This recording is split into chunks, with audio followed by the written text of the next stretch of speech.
প্রথম দুইটা মানা লাগবে না? আমরা যে শ্রেষ্ঠ, এই শ্রেষ্ঠত্বের কারণ এইগুলো। আজ এই জায়গাগুলোতে যাবার জন্য ইসলামপন্থী যারা, তারা যদি চেষ্টা করে, যদি কেউ খারাপ মনে করেন যায় এদের রাজনীতি করার শখ, এদেরও চেয়ারের লোভ, এরা চেয়ারে যেতে চায় আপনার মতো 620টা বাড়ি বানানোর জন্য না, এরা যেতে চায় এই দেশের মানুষের ভাগ্য উন্নয়ন করার জন্য। এদের যদি এরকম শখ থাকে যে আমি 620টা বাড়ি বানাবো, একটাও ভোট দেবে না।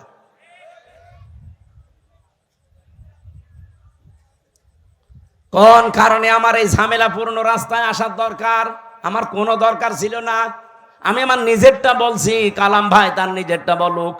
সারা জীবন ছাত্র ছাত্রী পড়িয়েছে, অধ্যাপক ছিল, জীবনের শেষ বয়সে এসেছে পেনশন পাবে, 25, 30, 40, 50 লাখ টাকা পাবে। যা জীবন আর বাকি আছে আরামে খেয়ে চলে যেতে বাধ্য। কোন কারণে এই রক্ত পিচ্ছিল পথে এই মানুষের ঝামেলাপূর্ণ জায়গায় আসা লাগবে বলেন? আল্লাহ আমারে যা দিয়েছে, আমার বাবার যা আছে, আমি মরণ পর্যন্ত যদি আরামে থাকতে চাই কোনো অসুবিধা নেই। কোন কারণে আমার এই রক্ত পিচ্ছিল পথে মানুষের এই গালি গালাজ, অপমান, অপদস্থ পথে আসা লাগবে?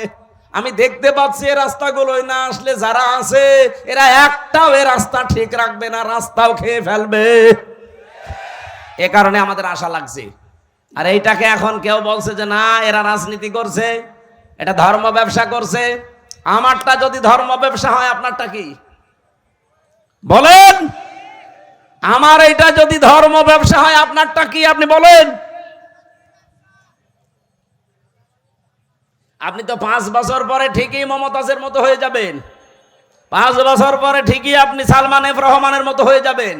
কিন্তু 5 বছর পরে আমি সালমান এফ রহমান না, আমার মনে হয় যা আছে এর চাইতে আরো 3 ভাগের 2 ভাগ চলে যাবে। সত্য কথা এটাই, আপনার কাছে খারাপ লাগলেও বাস্তবতা এটাই, কারণ প্রমাণ হয়ে গেছে। মাওলানা মতিউর রহমান নিজামী আর আলে আহসান মুজাহিদ রহমতুল্লাহ আলাইহি জীবনে তারা প্রমাণ করে দেখিয়েছে যে ইসলামের ওপরে টিকে থাকলে অবস্থা এই হয়।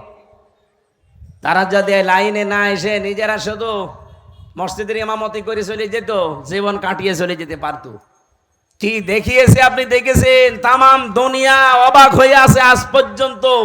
এই বাংলাদেশে দৃষ্টান্ত এই 54 বছরে কেউ দেখাতে পারে নাই যে মন্ত্রীর দায়িত্ব পালন করে আবার 36 টাকা ফেরত দেয়। আপনি বলেন তো কে আছে দেখান, আমি সেখানে যাব। আর আজ শাহীবাসী,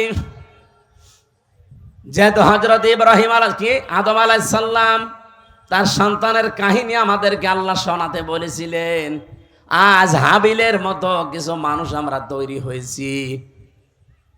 নিজেদের জীবনে পরিষ্কার পরিচ্ছন্ন করে, কর্মজীবন পরিষ্কার পরিচ্ছন্ন রেখে আজ আমরা মানুষের আস্থা ভাজন অলরেডি হয়ে গেছি।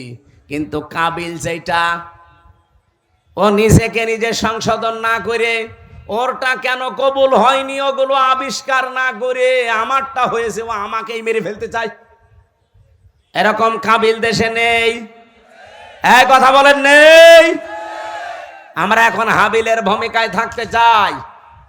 ওই দিন হাবিল বলেছিল ক্বালা ইন্নামা ইয়াতাকাব্বালুল্লাহু মিনাল মুত্তাকিন। এখানে যারা আরবি গ্রামার বোঝে জিজ্ঞাসা করেন, ইন্নার পরে যদি মা আসে বাংলা অর্থ দাঁড়ায় একমাত্র, কেবলমাত্র, শুধুমাত্র, হবেই হবে, এইটাই। এরকম 33টা অর্থ আছে। হাবিল ওই দিন জানাতে চেয়েছে, হে ভাই আপনি আমার বয়সে বড়, আপনার শক্তিও শরীরে বেশি, দুনিয়ায় এসেছেন আপনি আগে, খেয়েছেনও বেশি, এখন আপনার সাথে তো আমি পারবো না। কিন্তু সাফ কথা শোনেন, আপনার কোরবানি কবুল হয়নি, আমারটা হয়েছে, আপনি এখন আমাকেই মেরে ফেলতে চান। আপনাকে জনগণ ভালোবাসে না চাঁদাবাজির কারণে, আপনার চরিত্রের কারণে, আর আমার জীবনে ওইসব নেই, এই জন্য মানুষ আমাকে বিশ্বাস করে, আমার উপরে আস্থা রাখে, আর আপনি আমাকেই মেরে ফেলতে চান। সাফ কথা শুনে রাখেন, ক্বালা ইন্নামা ইয়াতাকাব্বালুল্লাহু মিনাল মুত্তাকিন। ইয়াতাকাব্বালু মোজারে, বর্তমান, ভবিষ্যৎ, প্রেজেন্ট, ফিউচার। শুধু আজকের দিন না, কিয়ামত পর্যন্ত শুধুমাত্র আল্লাহ গ্রহণ করে, কবুল করে মুত্তাকিদের জিনিসপত্র। এই জন্য আমরা এখন থেকে মুত্তাকি হওয়ার চেষ্টা করি। মুত্তাকি কি? মুত্তাকি শব্দের বাংলা অর্থ হচ্ছে ভদ্রলোক। মুত্তাকি শব্দের বাংলা অর্থ হচ্ছে বেঁচে থাকা। মুত্তাকি শব্দের শাব্দিক অর্থ হচ্ছে আল্লাহর নিষিদ্ধ কাজগুলো ঘৃণা ভরে ছেড়ে দেওয়া। মুত্তাকি শব্দের বাংলা অর্থ হচ্ছে যোগ্য হওয়া, নিজেকে যোগ্যতা পূর্ণ তৈরি করা।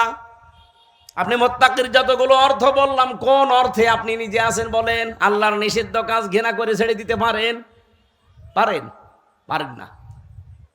যেগুলো আপনি মোবাইলে দেখেন ওইটা বাইরে দেখা যায় যাচ্ছে, যেটা মোবাইলে দেখেন ওইটা যায় যাচ্ছে।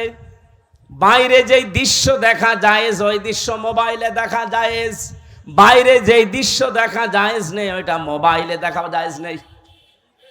এখানে আমার মনে হয় এমন অনেক মানুষ এমন আছে, এমন এমন দৃশ্য মোবাইলে রেখে দিয়েছে, এমন এমন ভিডিও আছে, নিজে দেখলে আনন্দ লাগে, ভালো লাগে, সুখ পায়, শান্তি পায়, কিন্তু অন্য কেউ দেখলেই লজ্জা পায়। এরকম ভিডিও আছে কার কার? হাত তোলেন তো। আলহামদুলিল্লাহ।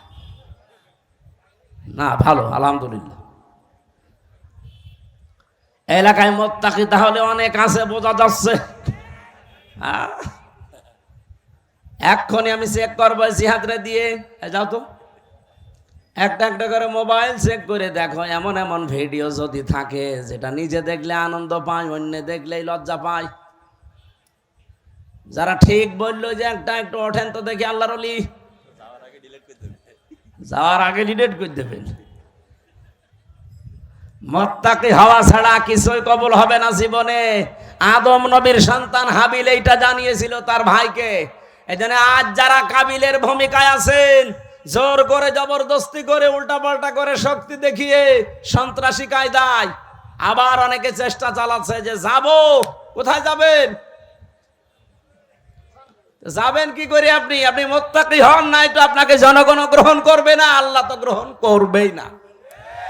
এই জন্য জাল মাল দিয়ে চেষ্টা করে যাচ্ছি যে আমরা মুত্তাকি হব। আমাদের পূর্বপুরুষরাও মুত্তাকি ছিল। এই কথা বলেন না কেন? তারা অন্যায় অবৈধ কাজ যেমন ঘৃণা ভরে ছেড়ে দিয়েছে, তারা নিজেকে যোগ্যতা সম্পন্ন তৈরি করেছে। অনেকে বলে হুজুররা কিছু চালাতে পারবে না। চালাতে পারে নাই।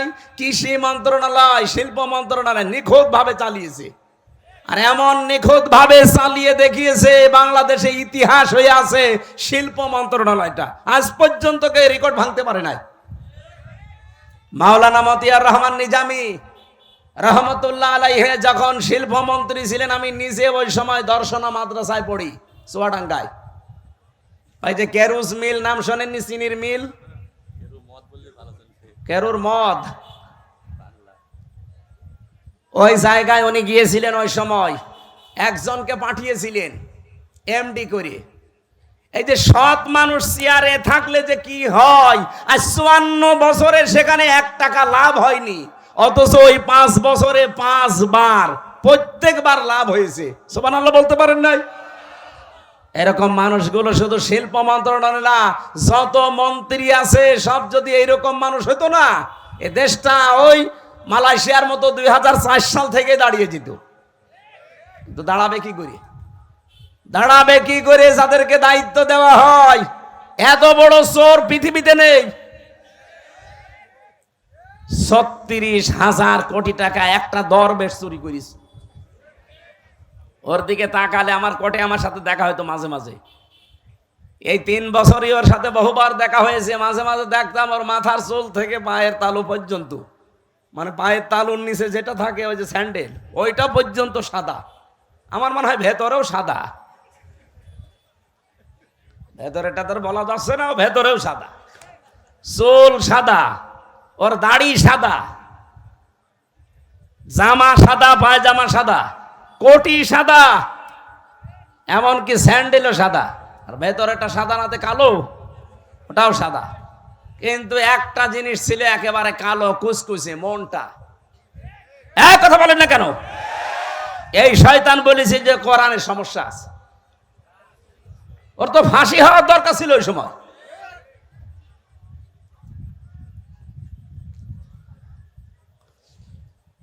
আমি তো বাস্তব কথা শোনাতে চাচ্ছি। এই এমডি কে উনি পাঠিয়েছিলেন রাত 3:30টার সময়, যে উনি জয়েন্ট করেছে। চিন্তা করছে আজকে আমি একটা চমক দেখাবো। একেবারে মেন গেটে যে দারোয়ান আছে তারে বলছে, আপনি এখান থেকে একটু নিরাপদ দূরত্বে থাকেন, আপনার পোশাকটা আমারে দেন। ওই যে হাটে একটা লাঠি নিয়ে বসে থাকে, লাঠি নিয়ে দারোয়ানের মতো বসে আছে। ফজরের নামাজ শেষ করে সকাল 7টা থেকে আরম্ভ হয়েছে, মানুষ যাচ্ছে 10টা পর্যন্ত। এরপরে ডিউটি আর এক দলের আসবে। তখন বাজে 11:45। একজন একেবারে সেরকম বড় দাড়ি, জব্বা জামা গায়ে, পাগড়ি মাথায়, এত বড় বড় দাড়ি নিয়ে প্রাইভেট নিয়ে ঢুকতেছে। তো দারোয়ান মনে করছে যে নতুন দারোয়ান হবে হয়তো। আজকে আর অন্য দিনের মতো গেট খোলে নাই, গেট বন্ধ করে দাঁড়িয়ে আছে। বলছে না, আমি আপনাকে ঢুকতে দেব না। এই দারোয়ানের বাচ্চা, আপনি যাই বলেন না কেন, এখন বাজে কত? আপনার তো এখানে আসার কথা 10টায়, এখন বাজে 11:45। 1 ঘন্টা 45 মিনিট লেট আপনার। আপনি যদি আমার চাকরি খেয়েও ফেলেন, আমি আপনাকে আজ ঢুকতে দেব না। এখন দারোয়ানের সাথে মারামারি করবে। শেষ পর্যন্ত বলেছে, ঠিক আছে, তোর চাকরি কে রাখে আমি দেখব। এই ধস্তাধস্তিতে শেষ হয়ে যাওয়ার পরে দারোয়ানকে এবার ভেতরে যেয়ে বলছে, আপনার দায়িত্ব আপনি পালন করেন, যান। আমি চলে গেলাম। যে এমডির অফিসে বসেছে, ওই লোকটার খবর নিয়ে ডাক দিয়েছে যে ওকে ডাক দেন আমার অফিসে। অফিসে ঢোকার পরে যখন সালাম দিয়েছে, জবাব দিয়ে বলছে, দাঁড়ান, চেয়ারে বসার দরকার নেই, আপনি দাঁড়ান, আপনাকে আমি কয়েকটা কথা জিজ্ঞাসা করব। এখন বাজে হচ্ছে 11:45, আপনার 10টায় অফিসে আসার কথা। আর এটা যদি বইলেও থাকে, আপনার কি মনে হয় যে এরকম কিছু এইরকম ক্লাসে শিখাতে পারে? এটা কি 1 2 3 4 এর ক্লাস? বলেন, এই ক্লাস কি নার্সারি পেলে কেজি 1 এর ক্লাস? ক্লাস হচ্ছে কত হায়ার, সরাসরি আল্লাহ নিজের শিক্ষক। ছাত্র যেমন তেমন সলিমদ্দি কলিমদ্দি না, একজন নবী, আদম নবী। তাও আর ক্লাসরুম দুনিয়ার কোন কলেজ বিশ্ববিদ্যালয় না। ক্লাসরুম কোনটা? আরো জোরে বলেন। এই আয়াতটা কতবার পড়েছেন জীবনে? কোনদিন চিন্তা করেছেন যে আল্লাহ শিখিয়েছে আদমকে যত কিছুর নাম? এখানে নাম মানে এই আলু, পটল, কদু, বেগুন, সিঙ্গানা, এই যে নাম মানে ওই মারুফ। পৃথিবীতে যত ভালো যত মন্দ সব কিছু আমার আল্লাহ ওই ক্লাসে তাকে একবারে শিখিয়ে দিয়েছিলেন। যত ন্যায় কাজের আদেশ, যত অন্যায় কাজের বাধা, সিস্টেম হতে পারে কি কি, সবগুলো আল্লাহ আমারু বিল মারুফ নাহি আনিল মুনকার এর ভেতরে শিখিয়েছিলেন। ক্লাসরুম ওই একদিন। এবার প্রশ্ন আসতে পারে, তাহলে আমাদের জন্য কেন তা'মুরুনা বিল মারুফ? আছে, কারণ ওই দিন আমরা আদম নবীর পিঠে ছিলাম। ওই দেখো, দা রব্বুকা মিন বানি আদম মিন যুহুরিহিম যুররিয়াতাহুম। আল্লাহ পাক বলেন, আমি আদম নবীর পৃষ্ঠদেশ থেকে তার সন্তান ছেলে মেয়েদেরকে সব একবারে বের করে নিয়েছি। যেহেতু ক্লাসরুমের ভেতরে আমরা বাবার পিঠের ভেতরে ছিলাম, আল্লাহ পিঠ থেকে একবারে বের করে নিলেন। ওই ক্লাসরুমে আল্লাহ যা যা শিখিয়েছিলেন আমার বাবাকে, অটোমেটিক সন্তান হিসাবে আমরা একবারেই ওগুলো শিখে ফেলেছি। এই যে দুনিয়ায় আসার পরে কেউ যদি লেখাপড়া নাও করে, কোনো জ্ঞান অর্জন নাও করে, তাও সে নিজের থেকেই বুঝতে পারে যে এটা ভালো কাজ, এটা খারাপ কাজ। কথা বলছেন না? এবার আমি প্রশ্ন করছি, পৃথিবীতে সবচাইতে ভালো কাজ কয়টা থাকতে পারে? যেহেতু গুরুত্বপূর্ণ একটা বিষয় আল্লাহ নিজে শিক্ষক হয়ে শিখিয়েছেন। ওই দিন আদম নবীকে আমার আল্লাহ যে এসএম এর বহুবচন আসমা সব কিছুর নাম শিখিয়েছিলেন। এই কুল্লাহা সব কিছুর নাম বলতে যত ভালো কাজ, ন্যায় কাজ, যত অন্যায় কাজ, মন্দ কাজ, এগুলোর থিওরি কি হতে পারে, এগুলো কি করে আদেশ দেওয়া লাগে, কি করে বাধা দেওয়া লাগে, সবগুলোর সিস্টেম আল্লাহ ওই একদিন এক ক্লাসে বাবাকে শিখিয়েছে। আর সন্তান হিসাবে আমরা অটোমেটিক ওগুলো পেয়ে গেছি। এইরকম ভালো কাজ অন্যায় কাজ আছে পড়া কোরআন শরীফে 500। কয়টা বলেন বলেন? এই 500টা ভালো কাজ, ন্যায় কাজ, 500টা অন্যায় কাজ, এই বাংলাদেশের সবগুলো চলছে। বলেন না, ভালো কাজের একটা আপনি দেখান যে এটা ভালো কাজ চলছে। আমি যে 500টা ভালো কাজ পড়া কোরআন শরীফ থেকে বের করতে পেরেছি, একটাও এই দেশে চলে না। তা আপনি কি শিখে আসলেন ওই ক্লাসে?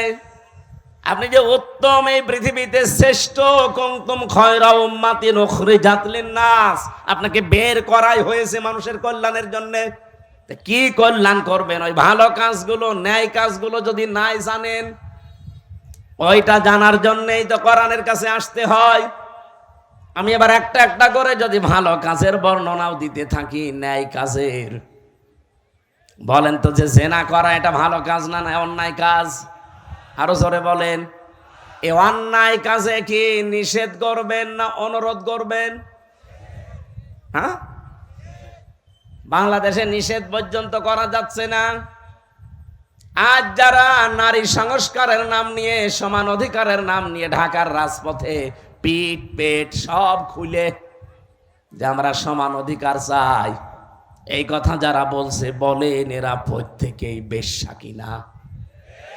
ওরা নিজেরা বলছে আমরা চেয়েছিলাম হিস্সা, হয়ে গেছি বেশ্যা। তা আপনি আসলেও বেশ্যা? আপনার চেহারার দিকে তাকিয়েই দেখেন। কি সমস্যা কি আপনার? পানি দেওয়া লাগবে। পানি কেন? কি দেওয়া লাগবে না দেখো, আপনি নড়াচড়া করবেন না। ক্লাসে এরকম করেন মনে হয়, আপনার মাথা তো কিছু ঢুকবে না। এভাবে ক্লাস করা যায়? বলেন তো, যারা 1 থেকে মাস্টার্স পর্যন্ত ক্লাস করেন, এদিক ওদিকে তাকান। কি বলছে ওটা আত্মস্থ করা লাগবে না? সারা জীবন খালি মারুফ মারুফ শুনেছেন, মারুফের বাংলা অর্থ জিজ্ঞাসা করলেও বলতে পারছেন না। কি ক্লাস করছেন আপনি? 500টা এরকম ন্যায় কাজ আছে কোরআনে, 500টা অন্যায় কাজ আছে, একটাও জানি না। খালি তা'মুরুনা বিল মারুফ তানহাউনা আনিল মুনকার শুনে যাচ্ছে, সে জন্মের পর থেকে আমল শুনছি। অথচ এটার সাথে পরিচিত হয়েছি কবে আমরা তাও জানি না, কিভাবে হয়েছি আমরা তাও জানি না। আজ আমরা যে শ্রেষ্ঠ জাতি পৃথিবীতে, কেন শ্রেষ্ঠ হলাম তাও জানি না। যার কারণে শ্রেষ্ঠ ওইটাই নেই, আপনি আন্দাজে দাবি করলে হবে? এই জন্য ন্যায় কাজ, অন্যায় কাজ, এটা আপনাকে এই মুহূর্ত থেকে জানা লাগবে। আমি নিজে আমার প্র্যাকটিক্যাল লাইফে দেখলাম। জেলে যাওয়ার আগে আমি 20 সালে গ্রামে একটা জেনা হয়েছিল। 2 জনই বিবাহিত এবং বিবাহিতা, তাদের সাক্ষী এবং প্রমাণও 4 জন ধরা পড়ে গেছে।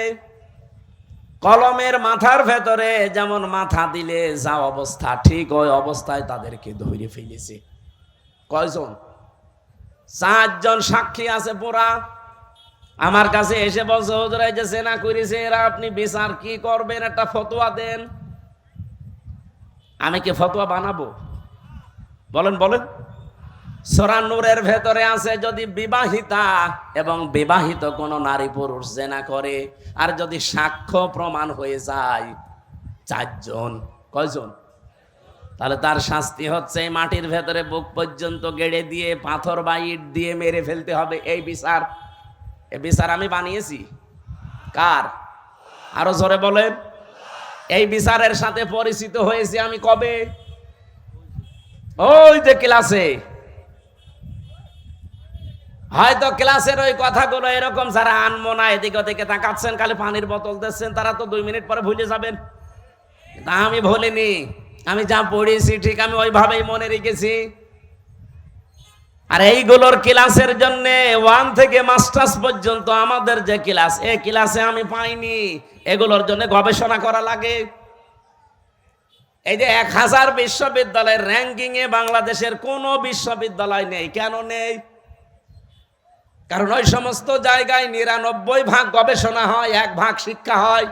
আর আমাদের দেশে 1 ভাগ গবেষণা হয়, 99 ভাগ শিক্ষা দেয়। এই জন্য আমরা ওই পর্যন্ত যেতে পারি না। আদম নবীকে আল্লাহ কি গবেষণা দিয়েছেন দেখেন, যে তোমাকে শুধু না কিয়ামত পর্যন্ত তোমার সন্তান যারা তারা পিঠে ছিল, ওয়াইদ আখাযা রাব্বুকা মিন বানি আদামা মিন যুহুরিহিম যুররিয়াতাহুম, এটা সূরা আরাফের 172 নম্বর আয়াতের প্রথম অংশে আছে। আমি দলিলগুলো শুধু আয়াত বলছি, বাড়িতে মিলাবেন, আপনার আরো আনন্দ লাগবে। আজ যদি সত্যি আমরা ভালো কাজের আদেশের জায়গায় থাকতাম, আমি ওই দিন শুধু ফতোয়া পর্যন্ত দিয়েছিলাম, আদেশ দিতে পারিনি। যদি সত্যি আমি আদেশ দিতাম আর গ্রামবাসী মিলে যদি ওদেরকে 2 জন সঙ্গে সার করতো, আমি বেঁচে থাকতে পারতাম? কথা বলে না কেন? পুলিশ তার পরের দিন ওদের সঙ্গে সার করার আগে আমার সঙ্গে সার করতো। বলতো হুজুর ফতোয়া দিয়েছেন ঠিক আছে, কার্যকর করলেন কেন? এদেশে কোরআনের আইন চলে। আমি কি বলতাম? চলে না, তাহলে আপনাকেই দেখি আসেন সঙ্গে সার করি। অথচ এই কাজটার সাথে আমি পরিচিত হয়েছে কি 5 বছর 10 বছর আগে? কবে?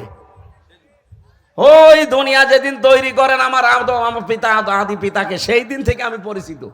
এই জন্য দুনিয়ায় যারা আসে ও লেখাপড়া জানে না, কোনো ভার্সিটি কলেজে বিশ্ববিদ্যালয়ে কোনো জায়গায় পড়েনি, স্কুলের বারান্দায় যায়নি, তারপরও ভালো কাজ কোনটা অন্যায় কোনটা সে ভেতর থেকে আসে না। সে নিজের থেকে বলতে পারে না যে না এটা অন্যায় কাজ, এটা ভালো কাজ। এটা আপনি শিখলেন কোন থেকে? এর সাথে পরিচিত হয়েছেন আপনি ওই ক্লাস থেকে। এই জন্য দুনিয়ায় যত অন্যায় কাজ আছে, এই অন্যায় কাজের সাথে পরিচয় আমাদের আজকে না, কালকে না, বহুদিন আগের। কিন্তু এই অন্যায় কাজগুলো বন্ধ করার জন্য যেখানে থাকা লাগে, আর 54 বছরও আমরা সেখানে যেতে পারি নাই, এই জন্য কোনো অন্যায় বন্ধ হয় না।